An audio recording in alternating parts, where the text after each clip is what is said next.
சர்ச்சை பேச்சு விவகாரம் தொடர்பாக முன்னாள் அமைச்சர் பொன்முடி மீது வழக்கு தொடரப்பட்டிருக்கிறது. இது தொடர்பாக இந்த புகார் தொடர்பாக தற்பொழுது நீதிமன்றம் உத்தரவு ஒன்றினை பிறப்பித்திருக்கிறது. என்னவென்று அறிவோம். விவரங்களோடு செய்தியாளர் சுரேஷ் இணைந்திருக்கிறார். சுரேஷ், வணக்கம். இந்த புகார் வழக்கு தொடர்பான தகவல்களையும் தற்போதைய உத்தரவு தொடர்பான தகவல்களையும் பகிர்ந்துக்கோங்க.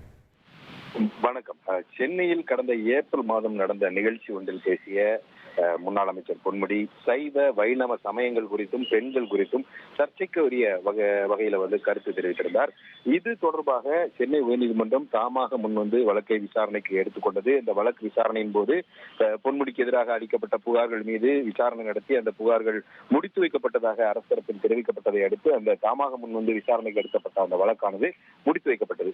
இந்த சூழலில் சென்னை மாநகராட்சியினுடைய கவுன்சிலர், பாரதிய ஜனதா கட்சி கவுன்சிலர் உமா ஆனந்த் சைதாப்பேட்டை நீதிமன்றத்தில் ஒரு தனிநபர் புகார் மனுவை தாக்கல் செய்திருந்தார். அந்த மனுவில் வெறுப்பு பேச்சு பேசிய முன்னாள் அமைச்சர் பொன்முடிக்கு எதிராக இந்த புகாரை விசாரித்து மத ரீதியாக வெறுப்புணர்வை ஏற்படுத்துதல், மத உணர்வுகளை பின்படுத்துதல் ஆகிய பிரிவுகளின் கீழ் அவரை தண்டிக்க வேண்டும் என்ற ஒரு கோரிக்கையை அந்த புகார் மனுவில் முன்வைத்திருந்தார்.